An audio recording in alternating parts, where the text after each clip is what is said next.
version of this for you, exactly. so you can carry it with you all the time. I put it here. That's maybe.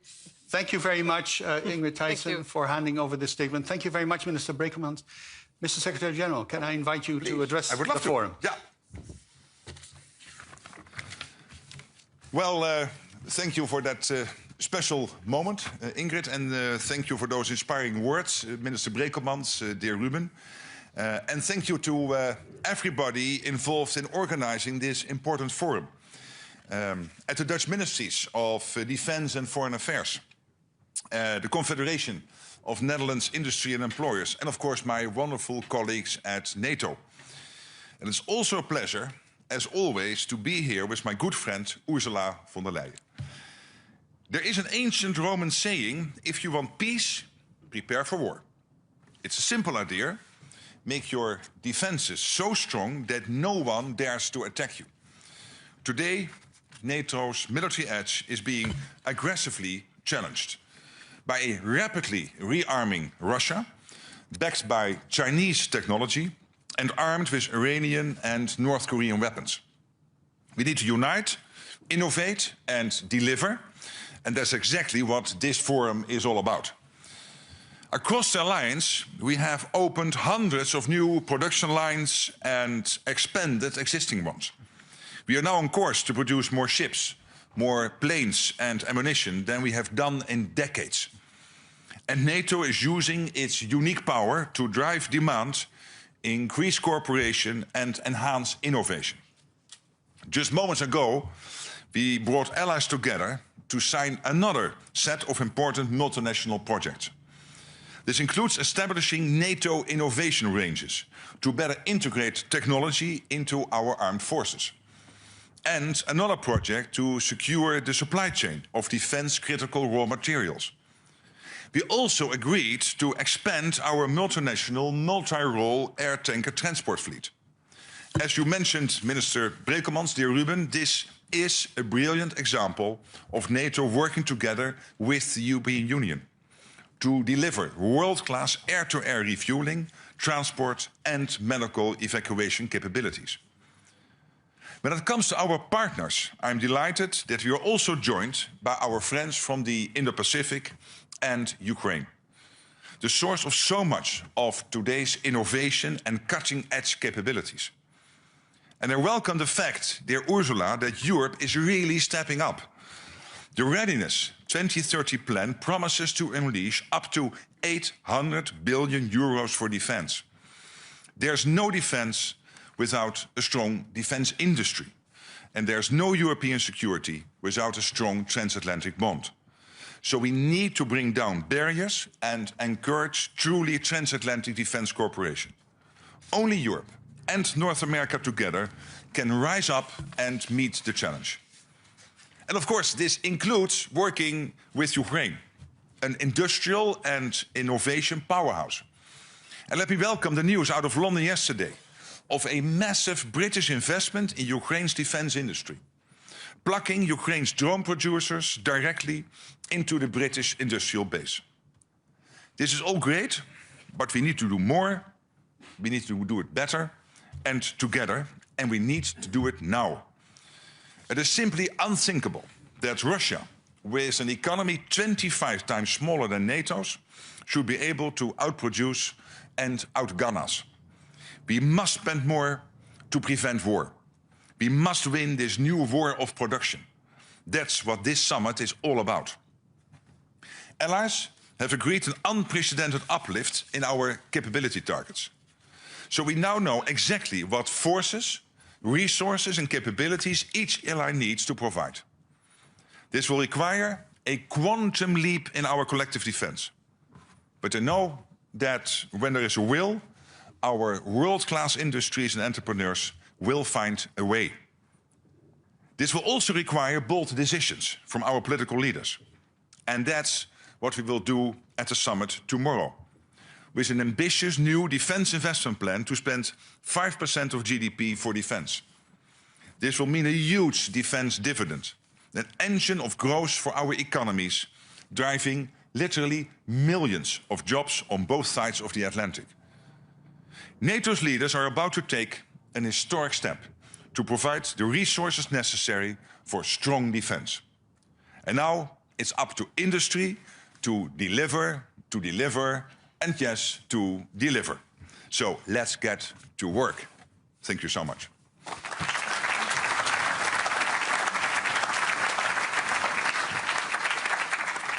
Thank you, Mr. Secretary-General. Thank you for emphasizing the urgency of the challenge, but also that we can actually achieve the challenge of transatlantic partnership, the stronger role of the EU, the partnership with Ukraine. Thank you so much. And I would now please warmly welcome Her Excellency Ursula von der Leyen, President of the European Commission, to join us on stage for her keynote speech.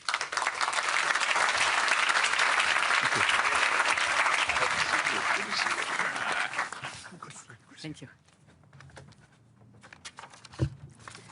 Secretary General, dear Mark, Minister Brekelmans, thank you, first of all, for bringing us together here in The Hague.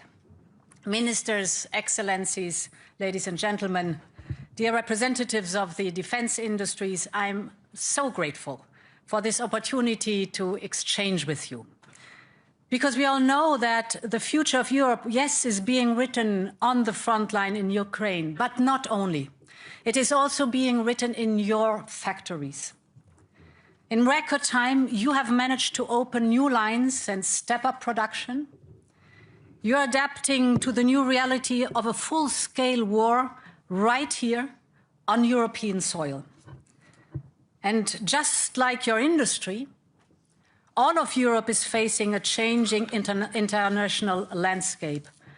As we've just heard, rightly so, the security architecture that we relied on for decades can no longer be taken for granted. It is a once-in-a-generation tectonic shift. But in recent months, Europe has taken action. Action that seemed unthinkable just a year ago. We set up the Rearm Europe plan to mobilize indeed 650 billion euros in defense investment over the next 4 years.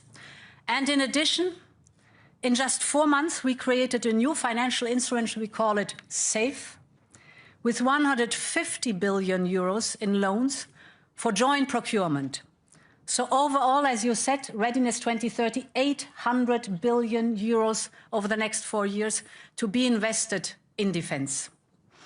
Last week, I think also important, we proposed a simplification omnibus to radically simplify and thus speed up our defense investment. And we signed by now 8 defense and security partnerships with countries across the world, the latest of them actually yesterday with Canada. The Europe of defense has finally awakened. Tomorrow, the summit will set, indeed, historic new spending targets for NATO allies. But how we invest is just as important as how much we invest. Russia's full-scale invasion of Ukraine has changed warfare. On the one hand, it has consumed more hardware than any other war. But on the other hand, battles have been won and lost because of software, jamming systems, and artificial intelligence. So as we replenish our stocks, we must also modernize our legacy systems and cater for new technological needs. This is vital for credible deterrence, and the European Union has an important role to play here. While NATO sets the standards and the capability targets for allies, our union can help connect the dots between different industries, between civilian and military, and between NATO and non-NATO countries. And let me set out 3 examples where I think our union's contribution is essential. The first one, we can help bridge the gap between primes and startups. The war in Ukraine has shown how important this is. Tech startups can offer countless solutions to challenges that emerge instantly on the battlefield. And this is why we have set up a Defense Innovation Office in Kyiv, because we want to learn from Ukrainians' battlefield experience. But innovative startups inside our union can also play an important role. Since the start of the war, investment in European defense tech startups has increased by 500%. But we still lack funding for the critical stage from the startup to the scale-up. We must get better at this. We lose too many startups at the beginning. Our startups must be able to grow and to grow here in the European single market. We need to identify potential unicorns proactively and channel more capital towards them, both from public and private investors. Our continent is home to so many innovators and pioneers. They must be able to find what they need to thrive right here in Europe. My second point, we must build more bridges between civilian and military. Many critical components of 21st century defense are, as we all know, dual use. Chips, cloud services, software, satellite, artificial intelligence, you just name it. Our defense industry needs seamless access to the high end of these vital technologies. But today, dual-use projects are often not allowed to run on civilian platforms. We have to change this. We will allow dual-use projects to access our new AI gigafactories with their unparalleled computational power. And the same goes for our European Innovation Council Fund for startups. We will seek this kind of synergy across the board. We must better connect our tech industry with our defense industrial base. And my third point, finally. Today, we are asking the defense industry to deliver, as you've said, to deliver at speed and at scale. But I also know, this is your responsibility, this is your task, but we also know that we have to do homework, that we have to create conducive, right conditions for this to happen. And there, for instance, our safe loans, with them we incentivize joint procurement and long-term contracts. This is a long-standing ask of your side. This will give you the predictability you need to scale up production. And importantly, SAFE is open not only to our union's member states, but also to candidate countries, so future members like Ukraine. And it is open to our defense and security partners, like the UK or Japan, like Norway or South Korea. And yesterday, indeed, we signed the Security and Defense Partnership with Canada. We are also clarifying our rules for cross-border transfers of defense products and multinational industrial collaboration. This is the way to speed up and scale up, not in isolation, but together with our most trusted friends. Ladies and gentlemen, we know that Russia will be capable of testing our mutual defense commitments within the next 5 years. By 2030, Europe must have everything it needs for credible deterrence. This is what we call Readiness 2030. But this requires a new mindset for all of us. We must be ready to leave our comfort zone. We must be ready to explore new ways how to do things, bringing together the tech and the defense, the civilian and the military in Europe and, of course, beyond the European Union. I'm deeply convinced, with the right mindset, we can deter everyone who seeks to do harm to us. For a stronger NATO and a stronger and safer Europe, I thank you for this opportunity to engage with you. Long live Europe, and thank you very much.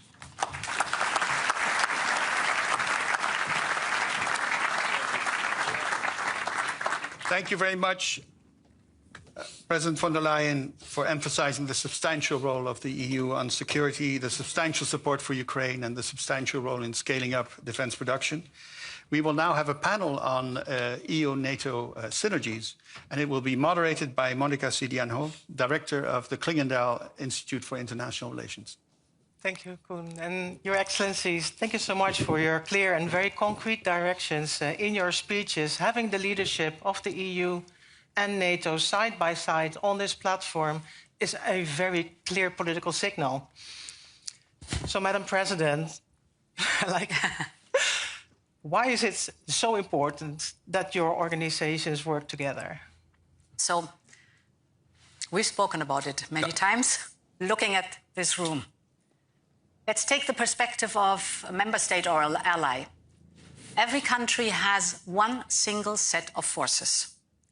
And then it's a political decision to send them into NATO operations or European Union missions, United Nations missions, or the coalitions of the willing. So from this angle on, one single set of forces, it's of utmost importance that we work very, very closely together, that in any kind of theaters, these forces can work together and interoperability is given. Everyone here in the room knows how important interoperability is and that it's not so easy to make it happen with the industrial structure that we had so far. So this is something where we really have to work on. The second reason why it is so important that we work together is that the modern hybrid threats do not differentiate between external and internal security or threats. Yeah. So whether it is cyber attacks or it is the sabotage we see, for example, in our infrastructure, but also the traditional warfare, but also the electronic warfare that we see, we have to work extremely closely together to make sure that we are able to deter these threats and to work against them. So two good reasons why NATO and the European Union should work closely together, not to speak of military mobility. All these topics play a big role. I was just mentioning the omnibus, so the simplification in our rules. For example, permitting rules, you know how important that is and how cumbersome sometimes the permitting process is. Now we change this, we reduce the obligation, the permitting process, we reduce the time for permitting. Sounds very technical, is of crucial importance for you. And this is a European Union responsibility, but of course it helps us, but it also helps you. Absolutely. So we are as one. Yeah. So we know the why, and you have stressed the importance of NATO-EU cooperation for years. How have the organizations stepped up this cooperation more recently? Well, of course, for NATO, the EU is our essential partner. There's no doubt. And when I came into this office in October, one of the first things I did was grab the phone and call the President of the European Commission, Ursula von der Leyen, and we had lunch. And basically we said, we have to make sure that this works. Mm-hmm. Because there are risks. Let's be honest. The EU is an organization based on unanimity in many cases. NATO is completely based on unanimity. So you need the 27 in the EU, the 32 in NATO, to come to agreements. And it is not always easy, and then sometimes that creeps into the relations between the officials of both organizations. We said that will never happen. If there is a problem emerging, then we will grab the phone and we will only hang up when we have solved this, and even a comfort break is not on the cards. So that has not happened so far. And why is this important? For all the reasons Ursula was mentioning here. And let me just add, the European Union has this huge soft power of bringing together countries and industries, helping to build a defense industrial base. NATO, of course, focusing very much on the hard stuff of capabilities and standardization. And this is a total fit. And the good thing is, with you at the helm of the Commission, with Andrus in the Commission, with Kaja Kallas, with Antonia Costa, we have people now in the senior leadership in the EU who all have a background to understand why this is important. Next to me is sitting the former defense minister of Germany. So, I mean, you don't have to explain to her why this is important. Indeed, I sat for 5 years in NATO sessions. Exactly, and almost. The good part is what you just rightly so said. Excellent cooperation starts with the leadership. Mm-hmm. So you know the European Union by heart too. 111 summits. Wow. Yeah. That's amazing. The fact that you are coming to our college, that you are inviting commissioners to the NAC speaks volumes. And indeed, I want to emphasize here in the room, because I have this NATO experience, it is, of course, guaranteed that with the push in the defense industrial base and the additional funding that we're supplying, I'm fully aware of the fact that we have to look at the identified capability gaps of NATO, and of course we have to live up to the norms and standards of NATO. It would be completely crazy if we created different worlds. We know already how difficult it is to tackle the fragmentation we have today. So we have to even be better in not having too much divided and fragmented production lines. But because of this knowledge, it is for us essential that we fully align to these NATO standards and norms, for example, or the gap analysis, because this is only how we then create capabilities, military capabilities, that are fit for one single set of forces. Can I add one thing? What this President of the Commission is doing, one of her first visits was to Turkey. You were able to come to a new deal with the United Kingdom. You were investing in relationships with Norway, of course, with the United States. You and the President of the United States know each other very well. And that all helps, because the EU is 23 of the 32 NATO allies. 29 NATO allies are outside the European Union. But by the fact that this President of the Commission is investing in all those relations, makes it also easier for me internally to get this done, and therefore make use of that combination of power. That's an important point indeed. Sorry, we take... Sorry. No, you can... we take over. I like the enthusiasm, But as Mark said, we have developed this security and defense partnership agreements. For example, with the UK, that was the first one, with Norway, also with Japan and South Korea, and yesterday with Canada. So through UK, Norway and Canada, of course, comes also NATO mindset into the security and defense partnership that we have in the European Union. And you hear from my words how close we are and how much we work and working together to having the defense posture that is necessary, while knowing that we're different entities, but we know where the adversaries are. We know that we face a common threat. And we know that the adversaries do not differentiate between NATO and the European Union. They have their strategic goals, and we have to deter that. The EU adapts to the geopolitical context. And maybe more specific to this Defence Industry Forum, what more could be done to drive innovation and industrial production? So, innovation, if you look at the situation at the moment being with Russia's war in Ukraine, I must say, like all of you here in the room, I am deeply impressed how Ukraine, while fighting a war for their survival, has developed a defense industry, drones and ballistic missiles from scratch, because there was nothing 3.5 years ago. And this while fighting a war. And of course, they are extremely innovative. And they explain to me, and I think also to all the others of you, they have learned, then Russia has learned. They have learned, Russia has learned. They have learned, Russia has learned. So they are, I think, the most modern, what drones is concerned, worldwide at the moment being. But Russia also has this knowledge. We should not underestimate that. So therefore, first point, our innovation office in Kyiv is there that we learn from Kyiv what it's all about. That's one part. Then in general, we have brilliant startups. We have talented people, fantastic minds here in the European Union with super startups. But then we see that this scaling up is difficult.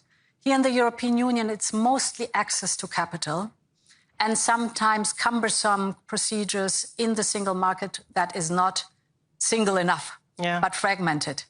So what we do at the moment, big specifically create, we call it the Savings and Investment Union, which is a deep and liquid capital market essential for our startups. And to create for innovative startups a so-called 28th regime, so that they have one single regime, legal regime to look at when they want to grow and scale up in the European Union. And the third point is indeed the partnerships we were just addressing. These partnerships, of course, are also important for the strategic depth we need. So these are topics or these are work strands that you can use to boost innovation. Thank you for those clear examples. And Mr. Secretary General, what main barriers do you see? And how could the organizations cooperate to optimize? Yeah, well, what I've learned over the years is NATO and the EU are difficult beasts because you have unanimity, you have many different points of view. So perfection is not to be achieved because for perfection you need too much time and nothing will happen in the meantime. So I think what we are doing now is working together in the spirit of keeping speed, the better not being the enemy of good. And when it comes, for example, to developing this whole issue of the defense industrial base, and within that, the issue of innovation, the fact that we have this experience between U4 and K4 in the Western Balkans. So we know how NATO and the EU can closely work together. The same is now the case in Kiev.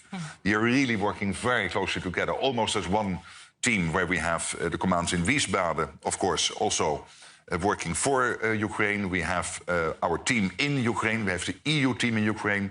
And what we try to do is to make sure that this is all working as one. And having not too many official stuff going on and Mr. So-and-so and excellency this. Keep it practical, keep it going, and know that perfection will never be there, because you will always have allies in NATO or member states in the EU who will try to slow it down a bit. But then you have to make sure that you work on the 80–90% of the countries who really want to speed up. Yeah. Spend your time there. That's much more efficient than spend all your time on the one or two laggards. That's the spirit. Madam President, Mr. Secretary General, thank you for your guidance and success in the days to come. Thank you so much. Thank you. Thanks a lot. We go out, or I have no idea. I have no idea. I think we go out. We now go out. Yeah, we go out? Okay. Oh, is Zelensky coming? He's coming. We stay here? Come on, please. We stay here. Yeah. You stay here.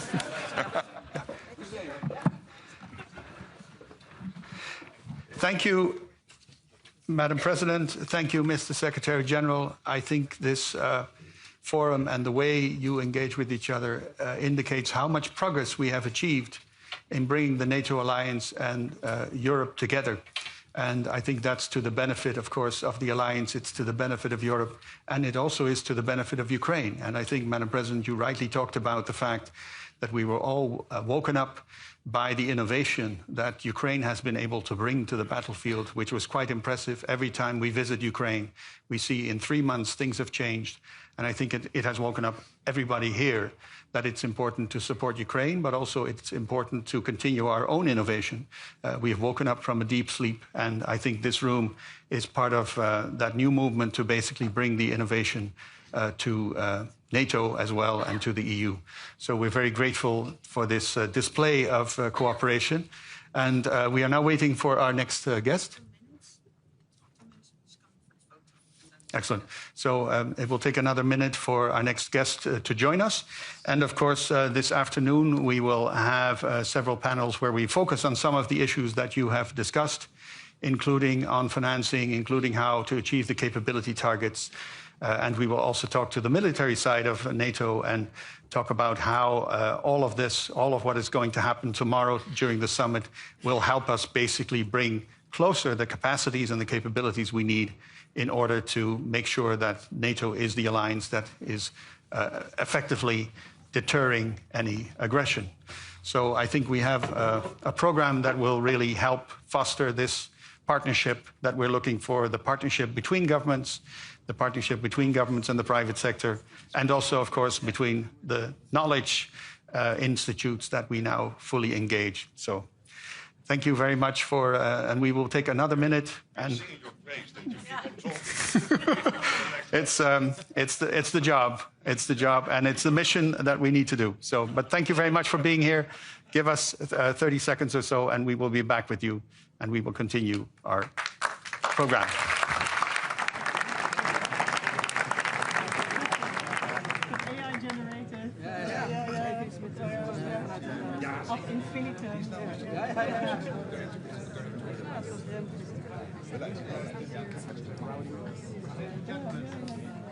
Can I please welcome to the stage, it's an honor to announce President Zelensky, and can I ask the Secretary General and the President of the European Commission to come to the stage.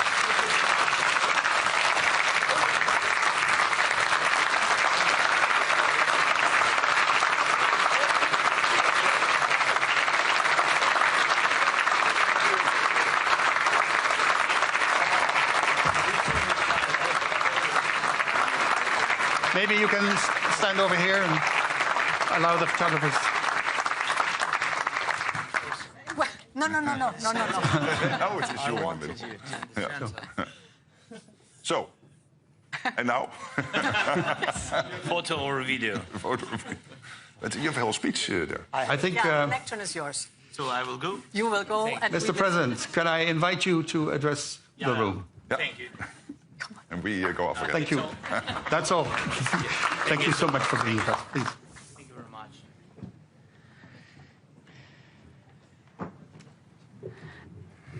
Thank you so much.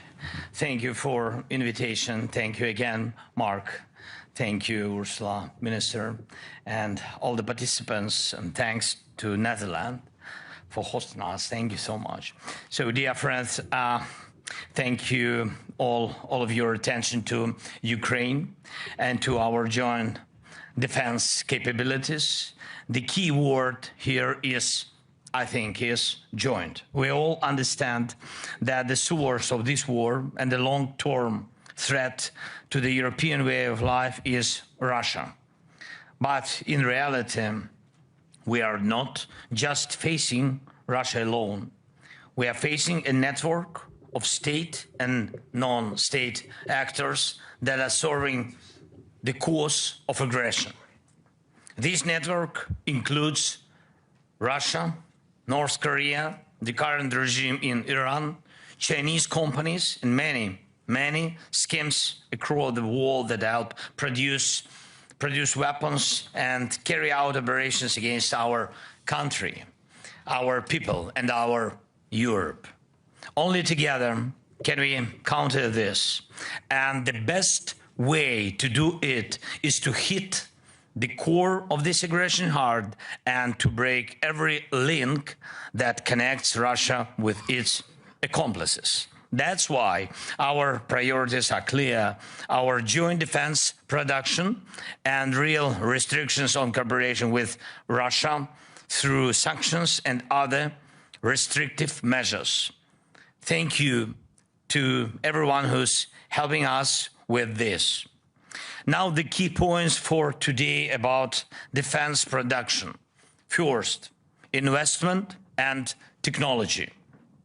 Our defense production potential has surpassed $35 billion. This includes nearly 1,000 types of products, from artillery and traditional armed vehicles to advanced drones of, by the way, of all types and missiles. But around 40% of this potential lacks proper funding. It's true.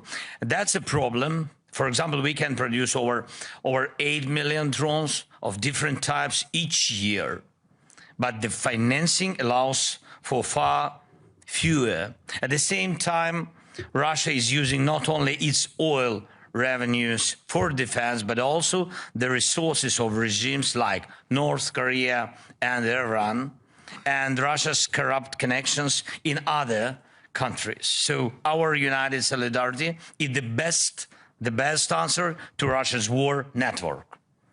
And we are open to various forms of cooperation in the defense sector, including sharing our expertise and achievements with those who help the most. And we must lead in the drone race, both in strike drones and interceptors, and keep moving forward in producing traditional weapons, taking into account all the lessons learned in this long war. Please increase your investments in Ukraine in joint weapons production. And all the weapons we produce become part of a new, stronger European defense and security system. In this context, we welcome the European initiative, Security Action for Europe, which includes plans to provide up to 150 billion euro to develop the defense industry.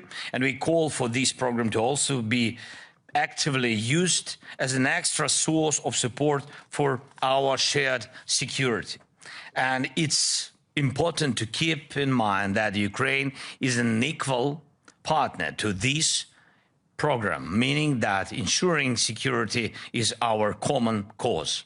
Second, long-term resilience of our countries. There are no signs that Putin wants to stop this war. Russia rejects all peace proposals, including those from the United States of America. Putin only thinks about war. That's a fact. Maybe he connects his own political survival with his ability to keep killing. So long as he kills, he lives. And our intelligence confirmed this. Russia is even planning new military operations on NATO territory, meaning your countries, and this war is now on in Ukraine, and it's to get prepared, well, to be ready. No doubt we must stop Putin now and in Ukraine, but we have to understand that his objectives reach beyond Ukraine. European countries need to increase defense spending. We believe that 5% of GDP is the right level. A united Europe can create a defense capability that will destroy Russia's illusion that war with Europe could bring it anything. To kill that illusion faster, we must take away Russia's ability to continue this war against Ukraine with impunity. It's better to hold Russia back where it's already stuck. And I thank every country, and I thank every leader who has already decided to commit part of their national defense spending to supporting Ukraine. If every European country commits at least 0.25% of its GDP for these, and we are thankful to those countries who commit more, like Netherlands, Norway, Sweden, and such big commitment like from Germany. And something quite reasonable, the chances for peace in Europe will grow. Third, please make sure your countries and your companies are not helping Russia or its bodies in any way. This is this is crucial, really. And there is no significant Russian weapon today that is produced without components, without equipment or materials from other countries, sadly, including some from Europe and NATO. Yes, of course. And this must stop. Such components can be found in every Russian missile, in most of their drones, and in military vehicles. And it's not just China. Also, Taiwan and some of these parts come from the European countries and from the United States, and every single component or machine tool delivered to Russia's defense sector helps prolong the war and is a crime against peace.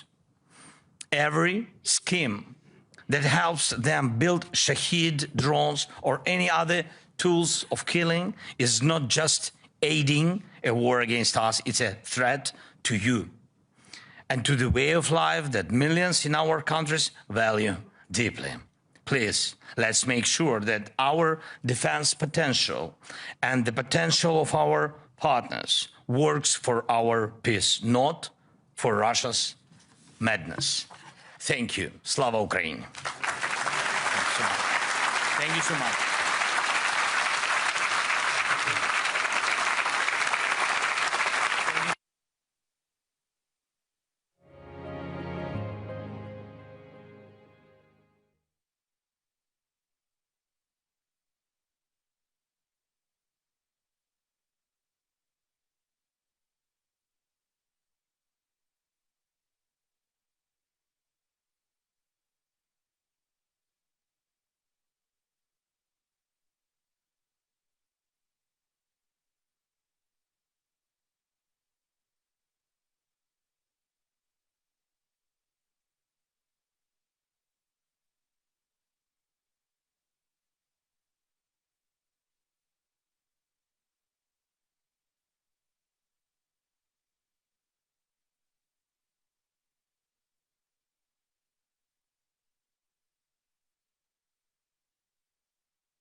No, I'm not standing up.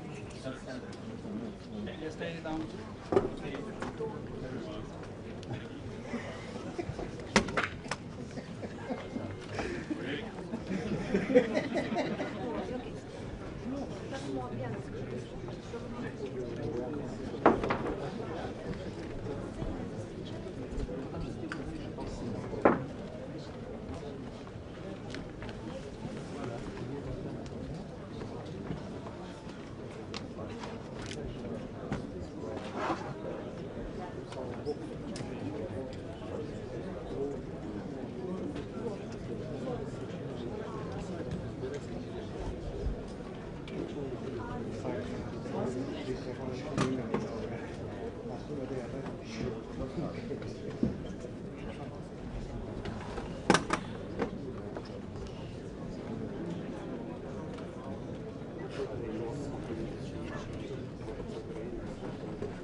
Okay, thank you so much.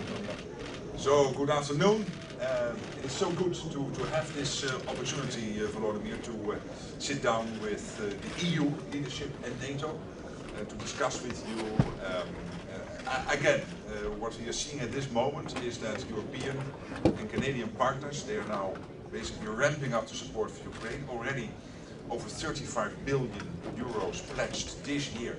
That's even before we reach half year on the 1st of July, and last year it was for the full year, a little bit over 50 billion. So we can safely assume that the total amount for 2025 will be higher than in 2024. This shows you that the support for Ukraine is ongoing. Tomorrow we will have a summit with NATO leaders, and I can also safely predict that the support for Ukraine going forward, closely linked to the defense spending of NATO countries, will be there, and will also make sure that, of course we hope the war will end soon. If it takes more time, that you have to support in terms of military capabilities, but also when the peace comes or a long-term ceasefire, that you are so strong that Vladimir Putin will never ever again try to capture 1 square mile/kilometer of Ukraine. And what we will today is coordinate closely between the EU and NATO to make sure that when it comes to all the practical support, we do the max. So again, thank you for being here, and to the colleagues from the European Commission, European Council, really an honor to host you all here in this building. Thank you. Thank you very much, dear Mark. Again, thank you for your invitation, your leadership, and Constant Coleman. Thank you very much, dear Ursula, dear Antonio. So such a great opportunity to be in NATO summit in Netherlands, and for us, what is the most important, that the unity of NATO countries and all Europe and European Union, and you see this unity around Ukraine. I think this is the most important thing. After this is always the way to strengthen Ukraine, to give us strong support, to help our people and families who are abroad to live, and to help to our Ukrainians who are in Ukraine. And big unity. Thanks for air defense, additional military packages, and thank you that you stay with us. Not just stay strong. Thank you. Well, thank you, Mark, for gathering us here today, Ursula and I, with Volodymyr. Russian invasion of Ukraine remains a major threat for global peace in the world, because this invasion is undermining the international rules-based order, because Russia is an intercontinental country threatening Europe, but also the Pacific region, and because Russia is acting in alliance with countries like North Korea or Iran. Secondly, a just and lasting peace in Ukraine is urgent. And I'm deeply disappointed that Russia is not engaging with the efforts for President Trump to achieve a just and lasting peace. While President Zelensky have already agreed on unconditional ceasefire, Russia not only doesn't agree, but even are increasing the intensity of their aggression to Ukraine. From our part, we will continue to give full support to Ukraine and to continue to put pressure on Russia through sanctions. And the 18th package of sanctions is underway. Finally, we are looking forward for our common future as Ukraine, entire member of the European Union. I'm very happy with the recent assessment of the European Commission about your impressive work to deliver on reforms in such difficult situations, and for sure we are reached the conditions to move forward the ongoing negotiation process to accession to the European Union. Thank you, Anton. Thank you. Thank you. So I can add, my dear friend Volodymyr, you're here among friends. and we stand by Ukraine from the very first day on, and you can count on us also for the future. We have just discussed how important it is for Ukraine to invest in the extraordinary, agile and innovative Ukrainian defense industry. Therefore, we have designed a funding program of 150 billion euros, we call it SAFE, where member states, but also Ukraine and other partners, can take these loans to invest in the Ukraine defense industry, which has shown its ability to innovate, to produce fast and reliably at scale. We can learn a lot from you, what that is concerned, but in this way we can support you also for the survival of Ukraine. Secondly, of course, there's constant financial support to Ukraine because we know you're fighting a war that is also protecting our values and our principles. And thirdly, indeed, we have to put pressure on President Putin that he comes to the negotiation table and that he's engaging seriously in negotiations for a just and lasting peace. Therefore, the 18th sanctions package is a biting one, is a hard one. I know that our G7 friends will follow suit with their sanctions. So all this shows you are among friends. You can count on us. We stand by your side. Thank you. Okay. Good? Okay. Thank you. Thank you. Good meeting. Thank you so much.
yellow should be running. Yep. Zellenskij. Go.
Thanks. Good.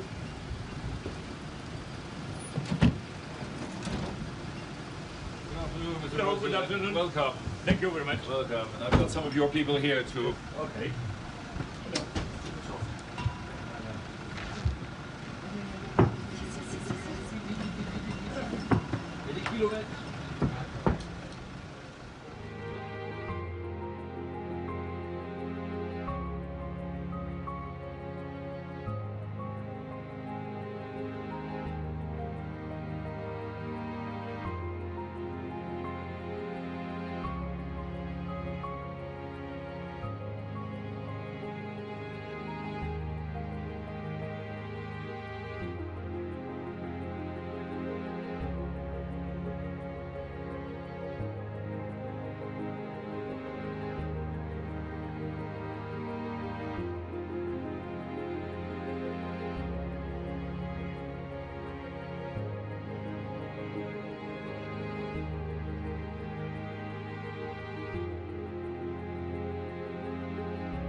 Inhouding.